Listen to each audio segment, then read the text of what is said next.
Welcome to Twice the Terror. I'm Ryan. I'm Kat. And we are your hosts. The way that this podcast works is that each episode we're going to bring in a theme, and it's going to be a theme involving something supernatural, paranormal, or just plain old weirdness. And both Kat and I are going to bring you a story on that subject surrounding that theme. So this week, what are we talking about, Kat? Cryptids.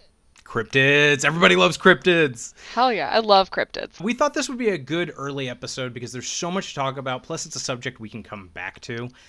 There's a lot of options for it. Why don't you go first? I'm curious I think we talked about this before, but I'm curious what cryptid you picked.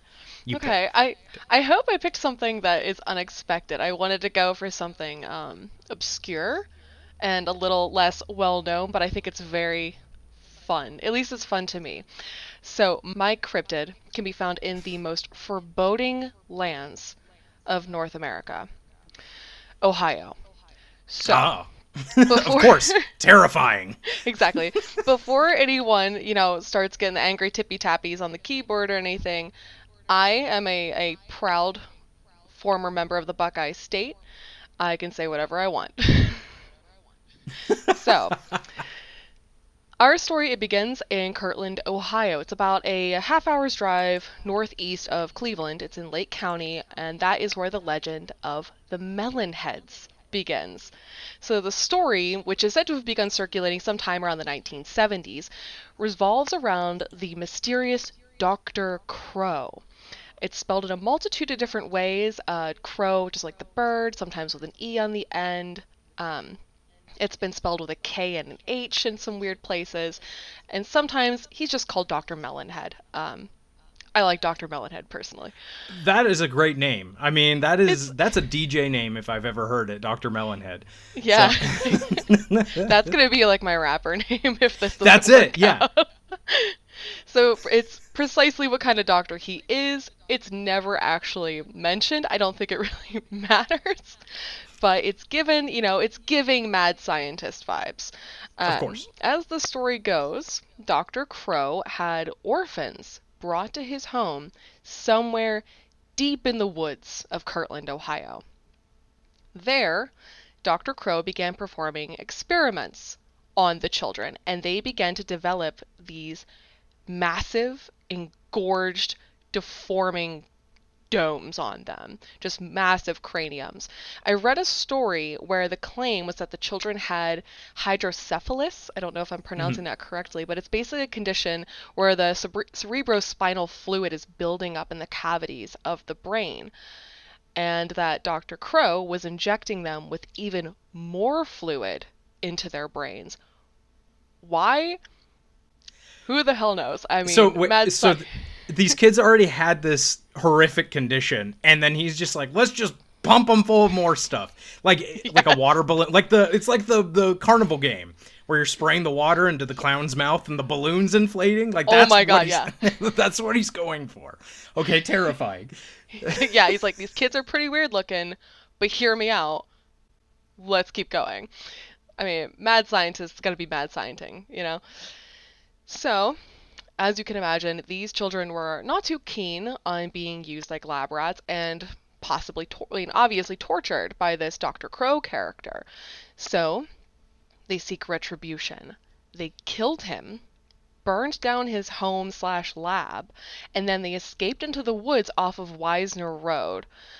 Because the idea of, children are scary, live and in the daytime.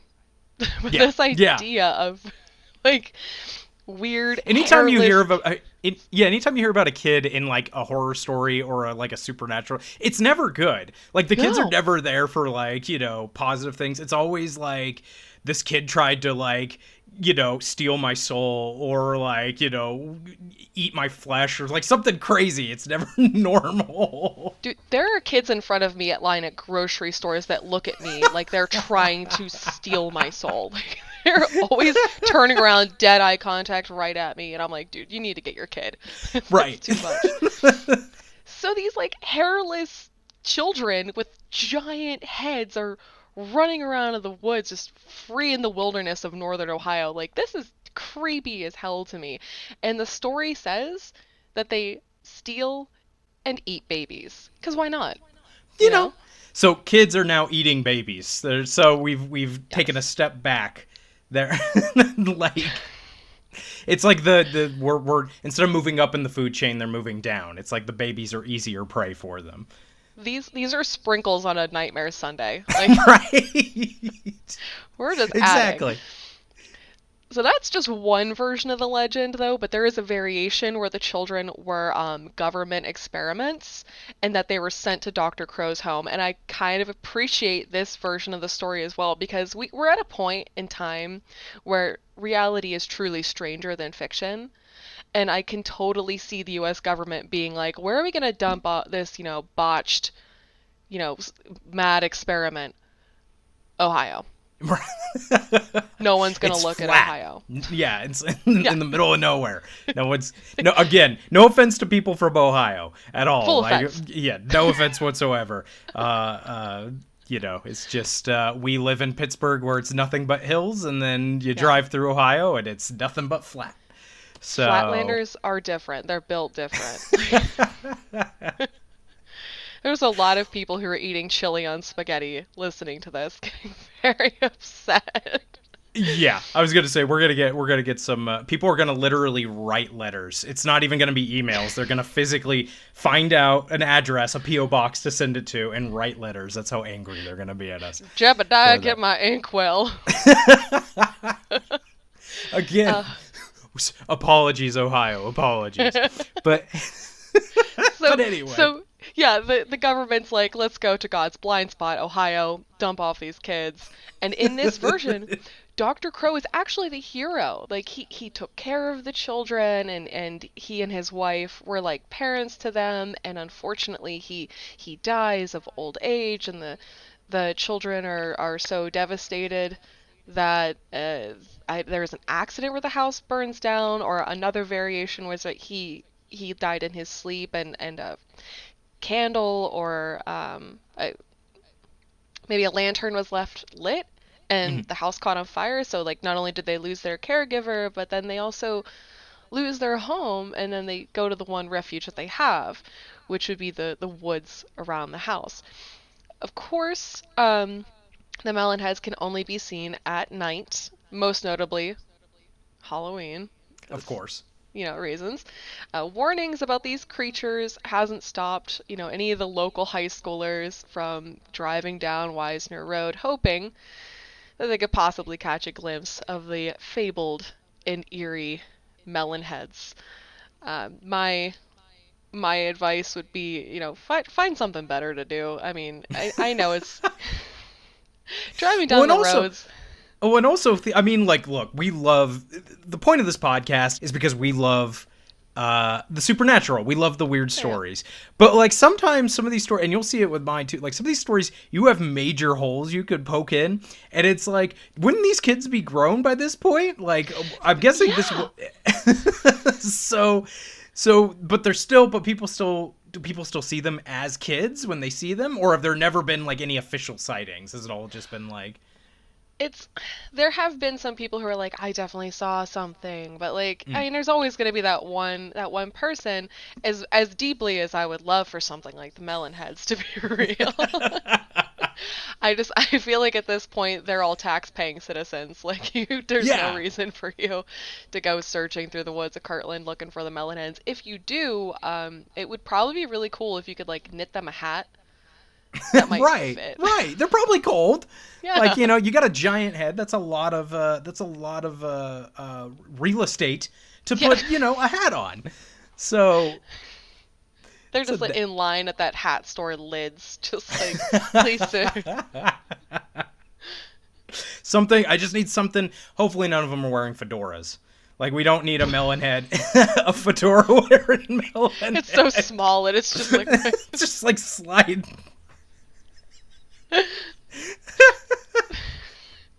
I can get a piece of scotch tape to hold it there.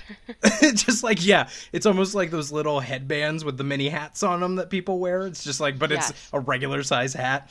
And they're just, it's unfortunate. Dr. Melonhead is pumping them full of liquid. And like, what was his purpose for that? I mean, obviously, like you said, the government experiment one, that makes sense. The other version is so fascinating to me, though, that it's just like this guy was just like, more liquid, put more. And it's just like, why? There's always that one kid who's like pumping up his bike tires, and he's just like, Too I much. wonder what's gonna happen. Like, he just kind of, I think he just wants to see. That kid turns into Dr. Melonhead. Yeah, exactly. That's the kid on the sidewalk with the magnifying glass frying ants. Like that. Exactly.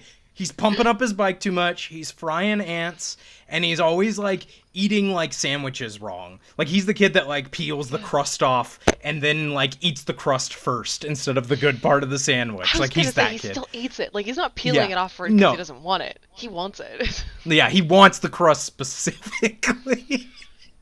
Dr. Melonhead wants the crust. That's our first t-shirt. Give me your crust.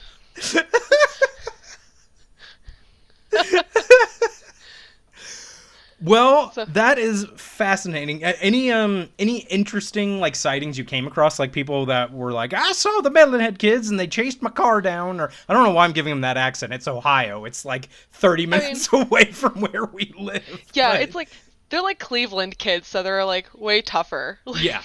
Someone who's like seen some stuff. Yeah. Right. There was a really interesting news article. It was actually by a local news station in Ohio. I actually got a lot of this information off of a Ohio tourism website. Really? Because one of the ways that Ohio is getting people to its state is by being like, come see the weird stuff we got.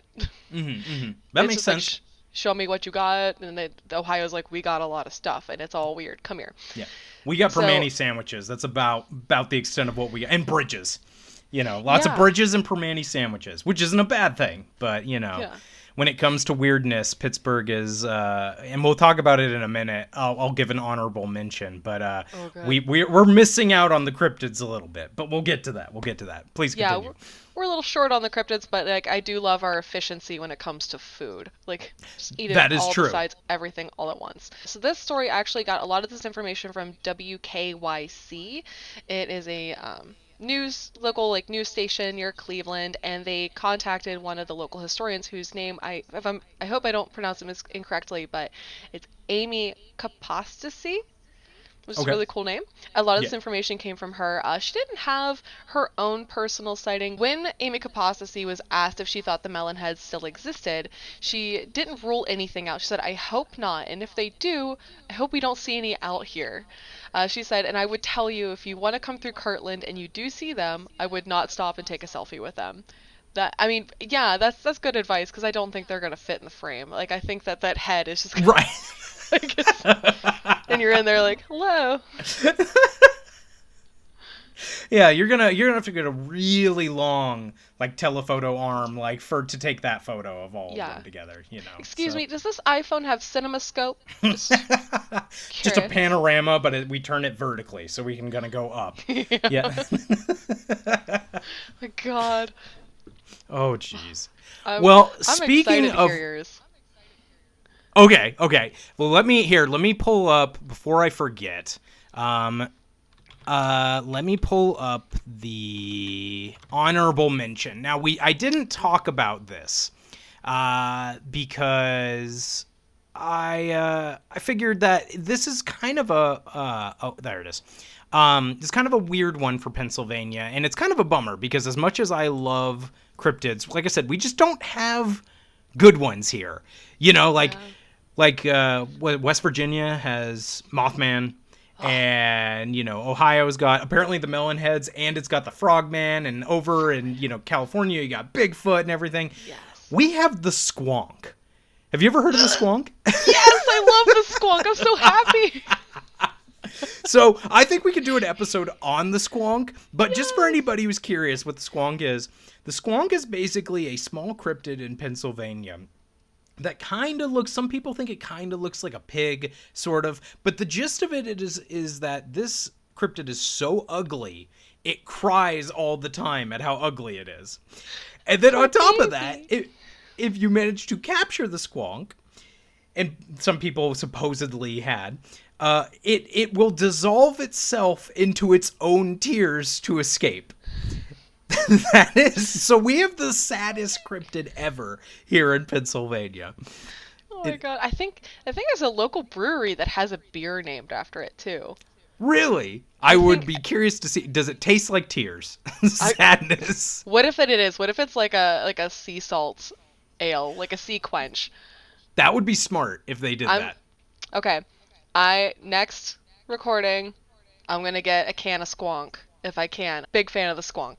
Yes. My actual cryptid, much like you, I kind of wanted to pick something a little bit different, and I was looking around, and originally, yeah, as much as I love Pittsburgh and live here currently, I'm from California originally, and like I said, Bigfoot's probably the big one there, and but the one that I'm fascinated by is actually fairly new, and it's the Fresno nightcrawlers. Have you heard of these?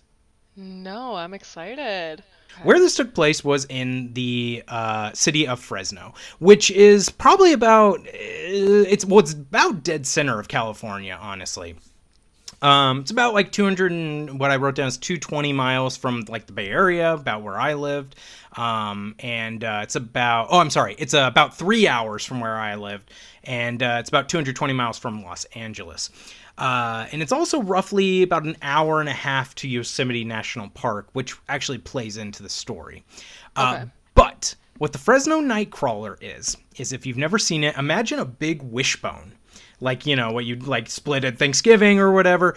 It's kind of what it looks like. It's a humanoid shape with long, like stilt-like legs and this tiny head, or torso thing at the top of it. And they're like ghostly white. And they're very kind of floaty. When they move, the best way I could describe it is if you've ever walked across a desk with your fingers, that's kind of how they move. And they didn't show up until 2007. Okay. Yeah, so they're fairly new. The first documented case of them was this guy who would only refer to himself as Jose. He brought security camera footage of this creature he saw on his security camera one night. His dogs were barking apparently incredibly loud, and he got up to see what was on his surveillance cam, and he saw this creature walking. So he picked up a camera and filmed a monitor, old school style. He didn't even have the actual footage. Apparently the real footage doesn't exist anymore. My guess would be it's one of those, security cams that re-records itself type of thing. So he filmed the monitor. And he brought it into the Univision television station in that general area. And the television station actually brought in a guy named Victor Camacho. I believe I'm pronouncing that correctly. And he's kind of like a paranormal investigator radio host. And they took a look at this thing. And he wasn't sure what it was. It's some bizarre moving creature. And he kind of left it at that. In 2008, a little bit later, he was at a UFO convention. He talked about the footage and what he thought this thing was. And in that same year, apparently Jose got back to him and said, hey, are there any updates? So Victor goes to Jose's house, and they kind of see where the security footage was filming. They line everything up, and it looks like the thing is only about half a meter tall, which is about 1.5 feet high. So it's pretty short. And the one weird thing about this is, he's filming the monitor, and so it's kind of this question of well, what is this thing? Is this real? It's easier to fake footage if you're not if you have a less high quality source. So it kind of gets dropped there until about 2011. In 2011, there's a YouTuber that has the YouTube name of, I think, I might pronounce this wrong, but Dovus X Life Operator is what he goes by. Love it. Yeah. And he posted a video of what he claimed was security footage of some friends of his that live in around Yosemite National Park. And it features two of these creatures, the same thing, these crawlers, walking through their driveway. There's one that's much bigger and one that's much, much smaller. And we'll link some of the stuff in the show notes. You can take a look at it and everything. And I'll send you the video as well so you can see, because he also includes Jose's original video at the end. And so this guy apparently goes to his friend's house in Yosemite. He sets up a baby stroller for I guess for some reason that's what he had in the same area as the security footage to kind of give it scale. And he overlays the image. And the two of them, there's one big one and one small one. And the big one is about the height of the security or of the stroller, excuse me, and the other one's like maybe half the height. It's much smaller, and they're kind of just like floating and walking. Like that's all they do in all this footage.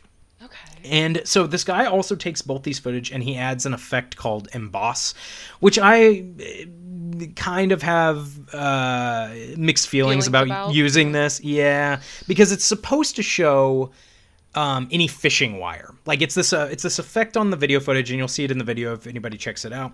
It's this effect on the video footage where it's supposed to turn every pixel in the video either into a highlight or a shadow. So theoretically, if something's moving, you're going to see the shadow of the string. But I mean, at the same time, if it's being puppeteered, they're probably using like fishing wire. And that's just like, that's not going to show up on there, to my knowledge. I mean, I could be totally wrong. So, but anyway, this guy tries to prove everything that he can that both these footages of these walking night crawlers is it's officially, real. He's trying to prove it as best he can. Well, again, it kind of gets dropped after that for a few years. And then over the years, it's kind of picked up this notoriety. There's been a few stories of people seeing it since then, but some of them are kind of odd. Some of them seem to be variations on it. There's one story of like a couple that's driving and they suddenly see one run in front of their car, but it's much different. It's like 7 feet tall and it's like a way bigger version. And it's in, I believe it's Carmel is the area pronunciation. I might be pronouncing that wrong, but they started calling it the Carmel area creature because it's slightly different but similar. But really, you don't get any more footage until 2017. In 2017, so just Honey, we love a comeback. Yeah, right? All of a sudden, out of nowhere, there is a YouTube channel. It does not have a name. It is a random post. And the YouTube channel posts a video in all caps called Fresno Nightcrawlers in Poland. That's so all caps. So it's very important. And it's only 35 seconds. But pierogies in hand. Right? Yes. Oh my gosh. That would be, if they had hands, they would be holding pierogies. I do think it's fantastic. Just to circle back that these things have really long legs and super tiny heads. And mine were like little small children with big old heads. I feel like that is the ultimate cryptid right there. If you put the melon heads on top of the Fresno Nightcrawlers so they can get around faster, but they've got these piggybacking. Yes. That is they would make a whole person. They would officially it'd be like two kids wearing a trench coat trying to sneak into a movie. Like that's if you put the Nightcrawlers and the melon heads together. But anyway, so this video from Poland is 35 seconds, and it, for like 5 seconds, shows another Nightcrawler. And that's it. And it's weird because there's been a lot of people that break down these videos. They show that, it could be faked with video editing software and stuff. And like, absolutely, 100%. Like, but what I find fascinating is that if it is easy to fake, why haven't we gotten more of these videos? That's the weird thing. Normally when stuff is easy to fake, in ghost hunting, for example, we often seen photos of orbs. And I think at this point, the most paranormal investigators, the ghost hunting community, has kind of said that orbs are not real. It's dust. It's lens flare. It cropped up because of bugs and bugs. Exactly. Yeah. And it cropped up because people, when digital cameras came around, people didn't, it was new. It was still fresh. And so a lot of people were getting used to it. But now we all kind of understand that, like, orbs are fake and, like, for the most part. And if you want to, fake a ghost photo, you put an orb in or something like that. And so if this is so easy to fake, with video editing software, things like that, then why isn't there more of it? Like, why haven't people just, like, latched onto this thing? And because it's exploded. They've kind of become weird celebrities in Fresno. Oh, I love that. I love that, like, even in California is like, ooh, cryptid? Yeah, celebrity. Go off, honey. Like, they embrace it. They're like, yes, we have the Fresno Nightcrawlers. There's a Nightcrawler walking somewhere in California being harassed by an influencer being like, how much is their rent? Who are you wearing? How much do you spend on coffee? Who are you listening to? 100%. 100%. There's that's probably why they haven't been seen. They're just like, God, I can't deal with all these influencers. I just want to get my Starbucks and go. But I'm assuming they're Starbucks drinkers. I mean, yeah. of course, that's They're cryptids. They're not monsters. yeah. Not a sponsor. Starbucks not a sponsor. But if you want to sponsor us, I mean, hey, Coffee is single-handedly keeping my will to live going. Fair enough. So this is something I wanted to bring up because I absolutely, when I found this, I love this. This is from the Cryptid Wiki specifically. If you type in Fresno nightcrawlers, it was like the first result. But this is their list on the wiki page. It breaks down a lot of the stuff I talked about, but also what they think it could possibly be. And it ranges from the supernatural to the ordinary, and some of it is hysterical to me. So, here are the options they break down in the Cryptid Wiki. Yes. It could be an alien or an extraterrestrial being. Sure, why not? It could be a new species. Possibly a primate with short arms. Which... Okay, you had me at like a new species, but specifically someone's like, it's probably like a primate. And someone's like, it doesn't have arms. And he's like, they got short arms. I don't know. Yeah. And then this next one, it's a misidentified deer standing upright. Which, okay, we live in Pittsburgh. There's a lot of city deer here. Yeah, and I'm not saying deer don't stand upright. I'm sure they do.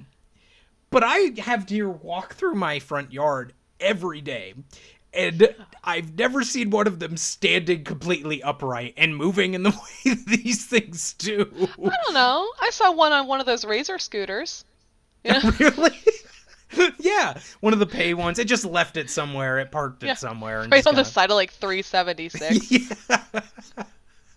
The next option is its pants. And or a puppet on a wire. It's pants. So this theory, and it's probably sadly the most common theory, is that there's somebody hiding, because when you see this footage, it's typically pretty wide. So their theory is that there is somebody hiding high in a tree with like a marionette wire walking a pair of white pants. This is gonna get Jose. Yeah, right. Somebody really just wanted to pull a prank on Jose, apparently. And then the next one is a bird walking like a crane. All right, I'll give him that one. And then here's maybe the best one. A person wearing big pants and walking on stilts. Like a rogue circus performer just on the wearing loose. The largest pair of pants. Also, if they're only 1.5 feet tall, I guess that would be a really small person, circus performer wearing a regular sized pair of pants. I don't know where they're kind of figuring this stuff out. So, yeah, the Fresno nightcrawlers are fascinating to me because they only seem to show up on these night vision cams. They don't seem to be malicious. They just kind of wander. And they seem to pop up at weird, random times. They're not, they disappear for a long time, and there's like a few sightings, and then suddenly someone catches one on video. And like I said, it's kind of grown in popularity, but I still don't think it's reached the point where it's not Bigfoot. Or it's not, one of these other cryptids where people are like filming it all the time and you really have to figure out is this fake? Is this real? I mean, obviously we're still figuring that out with the nightcrawlers. But again, to me, the fascinating thing is if this has gained so much popularity and they're so interesting and they're so easy to fake, then why is there not more of it? I mean, it's kind of weird. But I guess only time will tell. We'll figure out maybe later on. It's a fairly new cryptid, so maybe later on we'll get more info. And people have tried to break it down. There was some people that tried to link it to old folklore and stuff like that, but it was completely false. It was fabricated stuff that people did to try and give these things a reason to be. Yeah, but that's it. So we know very, very little. But I kind of like that, trying to figure out what it is playing Family Feud. What are the top 5 most likely things that the thing could be? Do we have gray men? Do we have show me pants? Show me pants. That's our second t-shirt. show me pants with the nightcrawlers on it, like wearing a belt. Yeah. Oh, yes. Who are you wearing? Okay. So, is that a Gucci belt? Does Gucci even make belts? I don't know. It was the first thing. Oh, well, there we go. I learned something. So I actually just sent you in the chat the video if you want to take a look at it really quick. Oh, those are some. He's like kind of like sliding, like he's like moonwalking a little bit. Right? Those are some big pants. Right? Okay. Okay, I see. That is. I really appreciate that. It's not. It doesn't seem malicious at all. Like he's just. No, he's just walking. He's just walking. He looks so tired. I kind of like. Right? He's like had and then a you can hard see the other day. one. It's like a baby. Yep. So you've got the big one, you got the small one, and they're just kind of walking. And it's funny because these ones like walk. I don't know if it's just this video footage, but these ones walk a lot slower. Yeah. Like the first one seemed like he had somewhere to be, and these two, he's like late for an appointment, and these two are just kind of like, we're just kind of chilling and walking. This is gonna be like my new obsession. Oh wait, there's another one. This is from 3 years ago. This one's 4/20/5/20. Did you see this one? No, where? Possible Fresno nightcrawler captured on CCTV. So there's like a gas tank or like an oil tank, and there's some traffic going on over on the left, and it walks by on the right side of that gas tank. Oh yeah, like it comes. Oh to the yeah, camera, there it goes. And it goes. Oh, sorry. Oh, and then he backs up. He's like, oh, okay. Oh. And we'll link all these videos, like I said, down below so people can check them out and decide for themselves whether it is a cryptid or a big pair of pants. But, it is fascinating nonetheless. And I think to me it's fascinating because they're new. And in the paranormal world, I mean, that's just some of the most fun stuff is cryptids. Whether you believe it or not, it's fun. Like, that's the thing. And so to get a new one is really fun. It's really fascinating. So it's like a new Pokemon being in it. It's just like it just, I don't know, for people like me, it just fills my heart with joy. It's like, there's another one, yes! And I have to learn everything about it now. Exactly. That's 100%. I agree. So what I love about this Nightcrawler is the fact that, this is more modern, and people do have video footage of it, because as far as the melon heads go, and this is something that was popular back in the 70s and the 80s, and this is all word of mouth stuff, and really the eyewitness stories are like, oh, you'd have to ask Jumbo from 4-H about what he saw, Right. Well, there we have it. Those are our two terrifying stories for this evening. On behalf of the Melonheads and the Fresno Nightcrawlers and the Squonk, Ryan and I wish you a wonderful evening and pleasant dreams if you can manage. Until next time, everybody. Till next Pleasant time. dreams.